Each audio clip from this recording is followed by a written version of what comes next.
everyone. Trish, leisureLifestyle.com, just live from Sydney Airport, just heading off soon.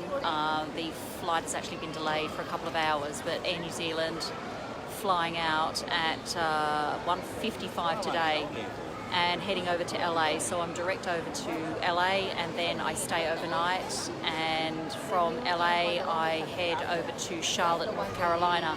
So I arrive in Charlotte on Friday the 14th. So excited and looking forward to making that move. When we talk about anxiety levels before you actually travel, that's something that I experienced in the lead up to getting here to Sydney Airport, and just getting organised and making sure everything's sorted before you leave, especially on those long trips. This one's actually a relatively short trip for me, like 6 weeks.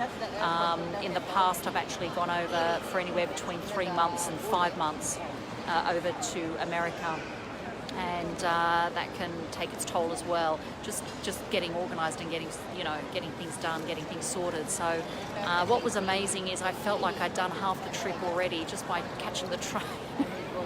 I actually stayed at my daughter's place in Sydney and then had to catch a morning commute train with the rest of Sydney, it felt like, to get here into the international airport. And oh my God, that was such a challenge with a suitcase in peak hour traffic with all the school kids as well. The school kids were all getting on the trains and they literally just like squeezed in, and I'm just like squeezed in a corner with my suitcase, just trying to sort of, my stop was the next stop, and I was starting to panic a bit because I was like, how am I going to get out of here?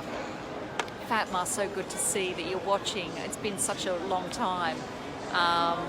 Great to see. So hey, great to see that you're here, checking in from the UK.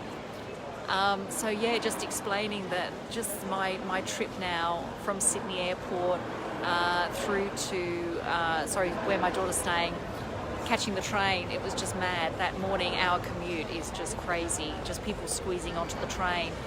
But I experienced that in London, right, Fatma? I remember on the tube with my suitcase, that was a challenge from Paddington to where we had to go to the Tower of London, and we had suitcases, you remember that? And that was with snow. I'll never forget that. That was a nightmare. But this morning was a bit of a nightmare, but I just didn't have to tackle the weather or the snow this time. So yeah. So anyway, it's always stressful before travelling. For those of you that can just relax, and I mean, it's exciting, but I suffer more anxiety than I do excitement in the lead up to actually getting overseas or getting somewhere.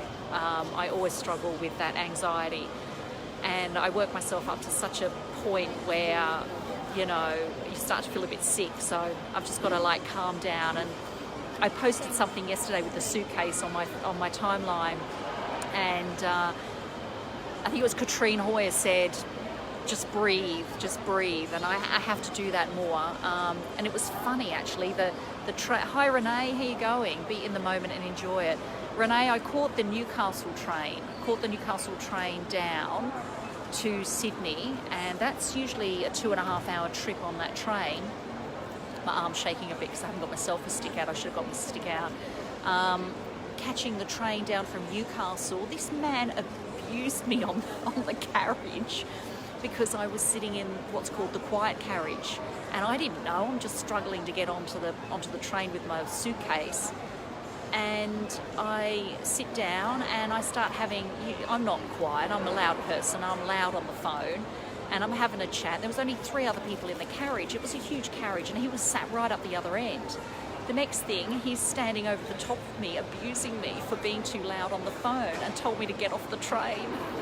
So I was like, oh my God, what am I attracting? And I think it's due to the anxiety and stress that I'm putting on myself, because I don't normally attract stuff like that. But I think it was the anxiety and the build-up for me travelling that caused that sort of situation to occur, because we attract what we attract, right? That was such an example of, it was so extreme. He was standing up, yelling at me, telling me to get off the train. And when we know the universal law, we know law of attraction, we know we attract what we attract, and we have to be responsible for that. And for some reason it happened to me, and you just have to look and reflect on the place that you were at, where was I at in that moment of that happening, and it's a true reflection of my feelings and my frequency and where I was at due to all the anxiety that I built up before travelling. It's always the same. So anyway, that's my share. Checking in here from Sydney Airport, ready to board soon, and we'll head up. I've got to do some work here at the airport because, hi Elaine, how you going? Great to see that you're watching. The work doesn't go away. The work doesn't go away, so I'll be doing some work for the next 3 hours here at the airport. I love travelling, but always full of anxiety and stress, definitely before you leave. So yeah, I've just got to get some work done before I board this plane, and then I've got to actually do some work as well when I get to the hotel at the other end as well. So, hi Elaine, how you going? I have to come and see you. Are you still Blue Mountains way? We'll have to catch up soon. I'd love to come and see you, come and check in. I should have put my selfie stick on because honestly, it's hurting my hand at the moment, and I didn't think I'd be on for this long. Laura, that's it. Brilliant. When I get back on the 3rd of August, so just keep that in mind, and I'd love to come and visit you. It's beautiful down that way, absolutely beautiful.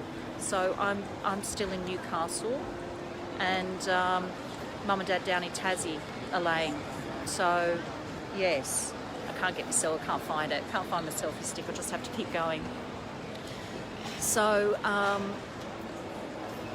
so anyway, so that's really just not a lot to really update you on. Just I think the anxiety and stress always before you leave. Elaine, you would know that, travelling back and forth to the UK.